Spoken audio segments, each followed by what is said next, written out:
Hello বন্ধুরা, তোমরা সবাই কেমন আছো? আমি খুব ভালো আছি। আজকে আরেকটা নতুন রেসিপি নিয়ে চলে এসেছি। এটা হলো চিকেন কাটলেট রেসিপি, যেটা খুবই সুন্দর আর টেস্টি খেতে হয়েছিল।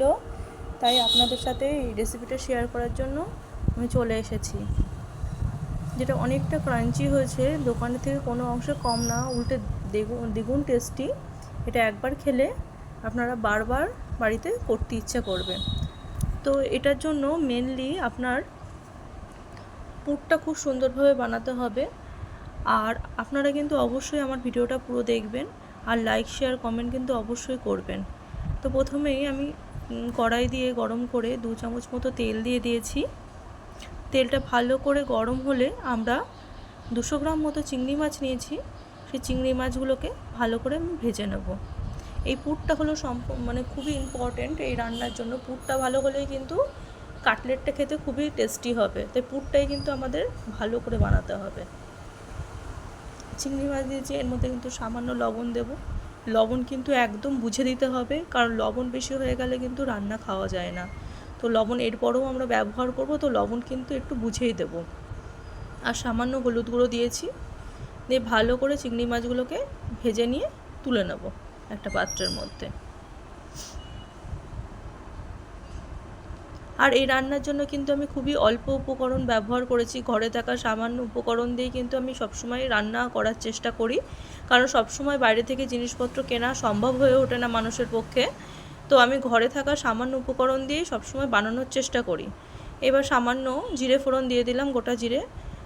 এরপরে বাদাম, কাঁচা বাদাম আমরা কি করেছি, একটুখানি হলো গুঁড়ো করে নিয়েছি। একদম গুঁড়ো নয়, সামান্য টুকরো টুকরো করে নিয়েছি। এই বাদাম যখন এই কাটলেট খাওয়ার সময় মুখে পড়বে তখন কিন্তু খুবই ভালো লাগবে। একটু একটা পেঁয়াজ থেতো করে নিয়েছি, সেটা দিয়ে দেবো। তারপরে আদা রসুন থেতো করা, আমি কিন্তু পেস্ট করিনি, থেতো করে নিয়েছি সব কিছু। আদা রসুন একদম থেতো করে নিয়েছি, সেটাও দিয়ে দেবো। এখানে মনে হচ্ছিলো আমার সামান্য তেল কম, তাই একটু সামান্য 1 চামচ মতো তেল কিন্তু আমি এখানে অ্যাড করেছি। আর এখানে যেহেতু ঝাল কোনো জিনিস ব্যবহার হচ্ছে না, তাই 1 চামচ মতো, মানে 1 টিস্পুন মতো আমরা লঙ্কার গুঁড়ো এখানে ব্যবহার করেছি। দিয়ে ভালো করে কষিয়ে নিয়ে আমরা একটু জল দিয়ে দেবো, যাতে মশলাগুলো ভালো করে গলে যায় আর সুন্দরভাবে কষেও যায়। তাই জন্য সামান্য পরিমাণ জল দিয়ে দিয়েছি। একটুখানি ভালো করে কষে গেলেই আমরা এর মধ্যে আপনার কিশমিশ অ্যাড করব।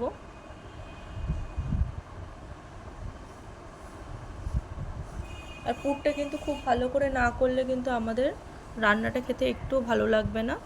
পুরটা কিন্তু মোস্টলি, বারবার বলছি, মোস্টলি ইম্পর্টেন্ট। এখানে আমি কিন্তু 2টো আলু ভালো করে সেদ্ধ করে রেখেছিলাম, সেই সেদ্ধ করা আলুটা আমরা এর মধ্যে দিয়ে দেবো। কিশমিশ একটু পরেই দেবো, আগে আলুটা ভালো করে ম্যাশ করে নিই, তারপরে আমরা কিশমিশ দেবো, নাহলে পুড়ে যাবে কিশমিশটা।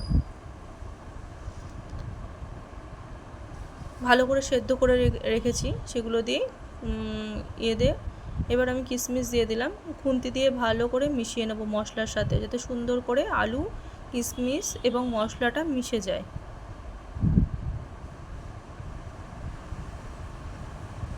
এপিট ওপিট করে ভালো করে আমরা মিশিয়ে নেব মশলাটাকে, যাতে সম্পূর্ণ মশলাটা মিশে যায়।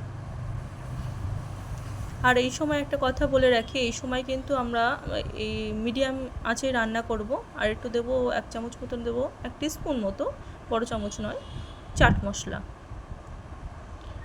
আর লো হিটে কিন্তু রান্নাটা হবে, নাহলে কিন্তু তলা পুড়ে যাবে, আমাদের রান্না কিন্তু ভালো হবে না।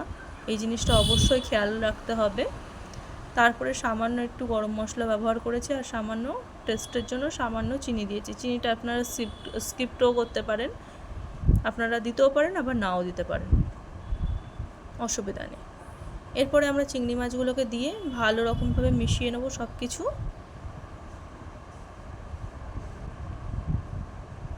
ভালো সুন্দর করে মিশিয়ে নেব। তলা কিন্তু হালকা হালকাভাবে লেগে যাচ্ছিলো, কিন্তু আবারও আমরা ভালো করে তলাটা যেন লেগে না যায় সেই জিনিসটা খেয়াল রাখতে হবে। সব কিছু ভালো করে মিশিয়ে নেব,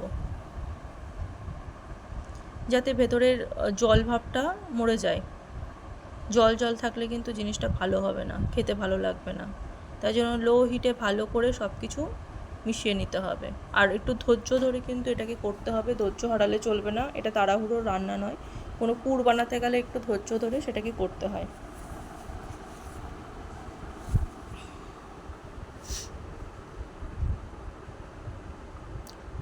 সামান্য একটু চিকেন মশলা দিলাম, সামান্য 1 চুটকি মতো, দিয়ে সব কিছু আমরা সুন্দর করে মিশিয়ে নেবো। আবারও জলটা শুকানোর জন্য একটু ওয়েট করতে হবে আমাদের, আস্তে আস্তে জিনিসটাকে করতে হবে। এবার সামান্য ধনেপাতা ছিটিয়ে দিলেই কিন্তু আমাদের পুর একদমই রেডি। এবার পুরগুলোকে আমরা ঠান্ডা করে টুকরো টুকরো করে 9 পিস মতো আমি লেচি করেছি, 9টা কাটলেট আমাদের হবে। এরপরে একটা বোলের মধ্যে আমরা নিয়েছি 3 চামচ মতো কর্নফ্লাওয়ার। এর মধ্যে কিন্তু আমি পরে ময়দা অ্যাড করেছিলাম, কারণ শুধু কর্নফ্লাওয়ার দিয়ে জিনিসটা খুব একটা ভালো হচ্ছিল না, তাই জন্য ভেঙে ভেঙে যাচ্ছিলো। তাই জন্য 2 চামচ মতো ময়দা আমি কিন্তু মিশিয়েছিলাম। এইভাবে কাটলেটের শেপ দিয়ে আমরা কিন্তু বিস্কুটের গুঁড়ো মাখিয়ে নেব ভালো করে। এরকম করে সবকটা করে নিয়ে আগে মাখিয়ে নেবো, নাহলে স্লিপ কাটবে, ময়দার ইয়েটা লাগবে না গায়ে। এবারে ময়দার মধ্যে এটা চুবিয়ে নিয়ে আমরা কী করব, ভালো করে কোট করে দেবো। এটা সবাই জানেন আপনারা।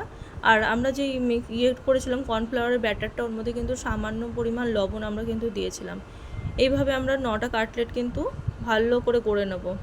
এটা কিন্তু আপনারা ডবল কোটও করতে পারেন, আবার সিঙ্গেল কোটও করতে পারেন। ডবল কোট করলে ক্রাঞ্চি ভাবটা বেশি আসে, কিন্তু সিঙ্গেল কোট করলেও মন্দ হয় না, সেটা আপনাদের ওপর নির্ভর। আমি দেখুন করে নিয়েছি। এবার তেলটা ভালো রকমভাবে গরম করে নিয়ে আমরা চেক করে নেবো। ঠান্ডা তেলে কিন্তু একদমই দেওয়া যাবে না, সেটা আপনাদের অবশ্যই চেক করতে হবে। ভালো করে তেলটা গরম হলে তারপরে কিন্তু আঁচটা মিডিয়াম করতে হবে, মিডিয়াম আছে, তারপরে আমরা ভালো করে ভেজে নেব। এবার এর ভাজার পদ্ধতি কিন্তু একটা আছে, কাটলেট ভাজার পদ্ধতি।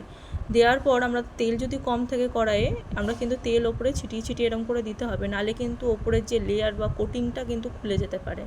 তো এটা কিন্তু খুব গুরুত্বপূর্ণ, ভাজার সময় একটু ভালো করে ভাজতে হবে। আর হাই হিটে ভাজলে কি হবে, ওপরের কোটিংটা একদমই পুড়ে যাবে, খেতে কিন্তু ভালো লাগবে না। তো হালকা মিডিয়াম হাইটে আপনাদের এরকম করে ভাজতে হবে। তো আমি পরিবেশন করতে চলে এসেছি। আমি এবার এটা আপনারা টমেটো কেচাপ দিয়ে আপনারা খেতে পারেন, সুন্দর লাগবে খেতে। আর অনেকটা ক্রাঞ্চি, দেখেই বুঝতে পারছেন কতটা ক্রাঞ্চি হয়েছে। তাহলে আমার রান্নাগুলি কিন্তু ভালো লাগলে অবশ্যই লাইক শেয়ার কমেন্ট করবেন, আর আমাকে জানাবেন আপনারা কি আর অন্য ধরনের কি রান্না খেতে চান, বা সেটা আমি বানানোর অবশ্যই চেষ্টা করব। আর আমাকে এইভাবে অনেক ভালোবাসা দেবেন, আমার পাশে থাকবেন। তাহলে আজকের মতো আসি, টাটা।